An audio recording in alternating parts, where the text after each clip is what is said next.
সেটা খুবই অস্বচ্ছ প্রক্রিয়ায় চুক্তি করা হয়েছে।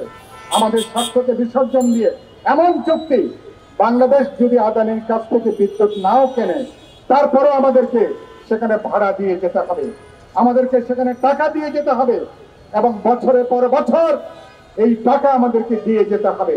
কোন দেশপ্রেমিক সরকার, দেশ মানুষের জন্য দরদ আছে, দায়িত্বশীলতা আছে, এ ধরনের কোন সরকার এই ধরনের কোন চুক্তি করতে পারে না। এবং আপনারা জানেন, চট্টগ্রাম বন্দর কি মংলা বন্দর কি আমাদের পোর্টগুলো, এগুলো আমাদের অর্থনীতির গুরুত্বপূর্ণ লাইফলাইন, আমাদের অর্থনীতির গুরুত্বপূর্ণ লাইফলাইন। এবং এই বন্দরের সাথে আমাদের স্বাধীনতার সার্বভৌমত্ব, আমাদের জাতীয় নিরাপত্তা প্রত্যক্ষ সম্পর্ক আছে।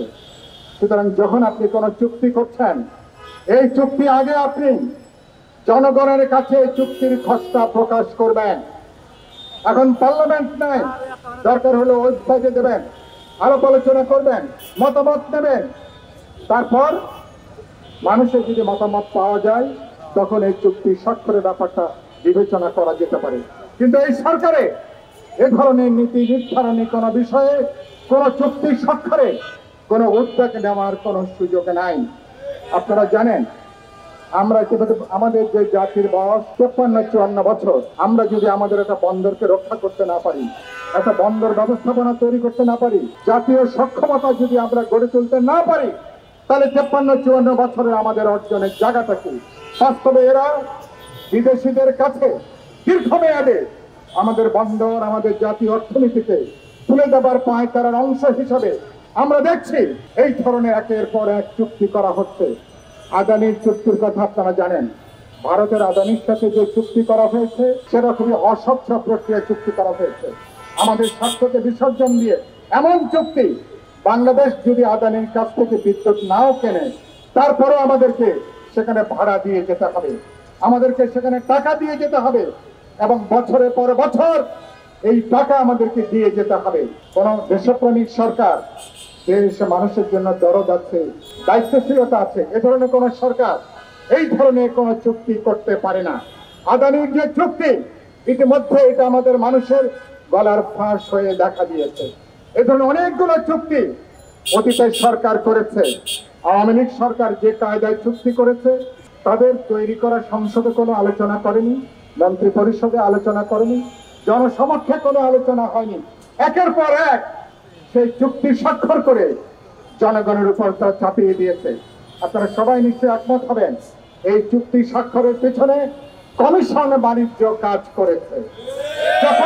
যখন তারা কোনো চুক্তি স্বাক্ষর করে, মিলিয়ন মিলিয়ন ডলার আগেই তারা হাতিয়ে নেয়, যেটা আমার আপনার খাজনা ট্যাক্সের টাকায়, আমাদের পয়সায় এরা দিনে দুপুরে মানুষের পকেট কেটে আজকে এইভাবে আমাদের জাতীয় অর্থনীতিকে তারা পরনির্ভর করে তুলছে।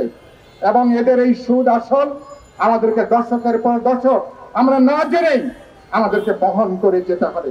সেজন্য বলেছি, আমরা বাংলাদেশে এই চুক্তি করবার কোনো সুযোগ নাই। অন্তর্বর্তী সরকারকে বলতে চাই, ইতিমধ্যে আপনারা জানেন আমাদের পার্বত্য চট্টগ্রাম কেন্দ্র করে একটা চক্রান্ত ষড়যন্ত্র আছে। আমাদের রোহিঙ্গা সংকটকে কেন্দ্র করে বিদেশিরা সেখানে রাজনৈতিক সামরিক হস্তক্ষেপ করতে চায়। বাংলাদেশে সাম্রাজ্যবাদী আধিপত্যবাদী শক্তি তাদের জন্য একটা জমিন তারা তৈরি করতে চায় রোহিঙ্গা ইস্যুকে কেন্দ্র করে। এখন তার সাথে আমাদের এই অর্থনীতির প্রধান লাইফলাইন চট্টগ্রাম বন্দর সহ বিভিন্ন পোর্টে কন্টেইনার টার্মিনাল নির্মাণের যে সম্পর্ক, এর সাথে কোনো যোগসূত্র আছে কিনা এ ব্যাপারে মানুষের সন্দেহ দেখা দিয়েছে। তার মানে হচ্ছে বাংলাদেশে আমরা দেখছি যেতে পারেন, শত সমালোচনার পরেও আপনাদেরকে আমরা ধন্যবাদ জানাবো। প্লাস দিতে হয়তো আমরা দ্বিধা করব না।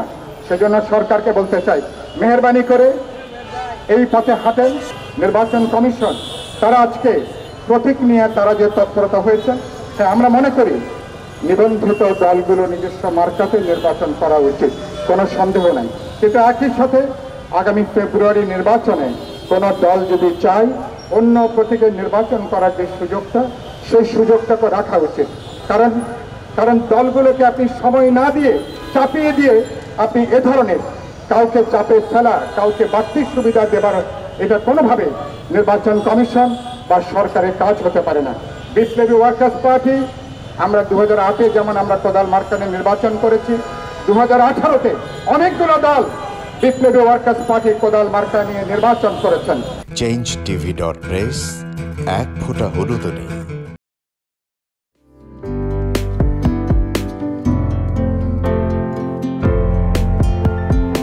পহেলা জানুয়ারি 2025 ইউটিউব জার্নালিজমের অগ্রদূত changetv.press 6 বছর পেরিয়ে পা রাখল গর্বিত চেঞ্জ টিভি গণতন্ত্র, ভোটাধিকার, আইনের শাসন এবং মুক্ত সাংবাদিকতা প্রতিষ্ঠায় দীর্ঘদিন যাবৎ কাজ করে যাচ্ছে।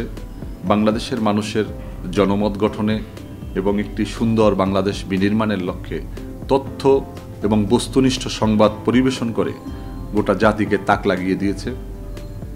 এক ফোঁটা হলুদও নেই এই স্লোগান নিয়ে কোনো প্রতিষ্ঠান, কোনো সংবাদপত্র এবং কোনো মিডিয়া কাজ করছে বলে আমার জানা নেই।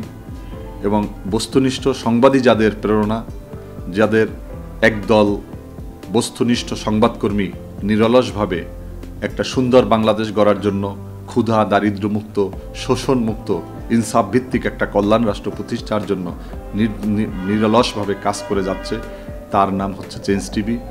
বাংলাদেশ লেবার পার্টির পক্ষ থেকে আমি চেঞ্জ টিভির দর্শক, শ্রোতা এবং কলাকুশলী, বিজ্ঞাপনদাতা সবাইকে জানাই আন্তরিক শুভেচ্ছা, অভিনন্দন।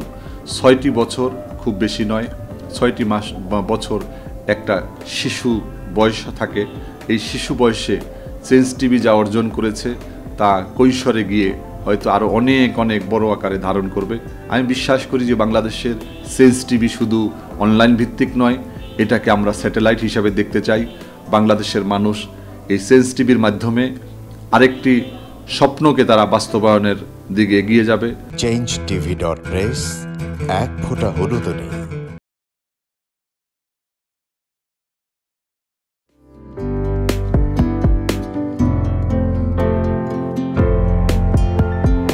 পহেলা জানুয়ারি 2025 ইউটিউব জার্নালিজমের অগ্রদূত changetv.press 6 বছর পেরিয়ে পা রাখল গর্বিত প্রতিটি সরকারের আমলে 10 বছর আমি কোনো ব্যবসা করতে পারিনি। আমার ব্যবসা বন্ধ করার জন্য যত রকম দরকার সব কাজই করেছে, শুধু একটাই বাকি রেখেছে, আমি গুটিয়ে নিয়ে যাইনি। নয়া দিগন্তর মাধ্যমে যাদেরকে আমরা চেষ্টা করেছি সার্ভিস দেওয়ার জন্য, এরা আমাদের অনেকেই খোঁজ খবর রেখেছে, ব্যস্ততার জন্য হয়তো দেখা সাক্ষাৎ হয় না,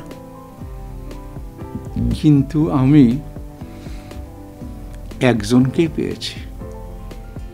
তিনি হলেন চেঞ্জ টিভির আমিরুল মোমিন মানিক। উনি এক সময় দিগন্ততে ছিল, সেই হিসাবে আমাদের জানাশোনা ছিল। ওনার একটা ইন্টারভিউতে আমার খুব পছন্দ হয়েছে, সেজন্য আমি ওনাকে 10:30টার সময় ফোন করেছি। উনি উত্তরে বললেন, গলাটা খুব পরিচিত, প্রথমে হয়তো নামটা বুঝে সারেননি, আমার নামটা খেয়াল করতে, আমি সাথে সাথে নাম বলেছি এবং বলল যে 3 দিনের মধ্যে আপনার সাথে আমি দেখা করব। ওনার কমিটমেন্ট অনুযায়ী সেইভাবে এসছে এবং উনি বলছে আপনার যত দুঃখের কথা সব বলেন, আমি প্রচার করব। আমি সত্যি সত্যি ওনার কাছে খুবই কৃতজ্ঞ। আমার মনে যেসব ক্ষোভ আছে, যেসব দানা বেঁধে আছে, আমি কিছুটা হালকা হয়েছি ওনার সাহায্যে। আমি চেঞ্জ টিভির উত্তরোত্তর সমৃদ্ধি কামনা করি এবং ভবিষ্যতে যেন আমার মতো একজন নাম না জানার লোককে চেঞ্জ টিভির সামনে এনে তাকে যেন উদ্বুদ্ধ করে। changetv.press এক ফোঁটা হলুদ নেই।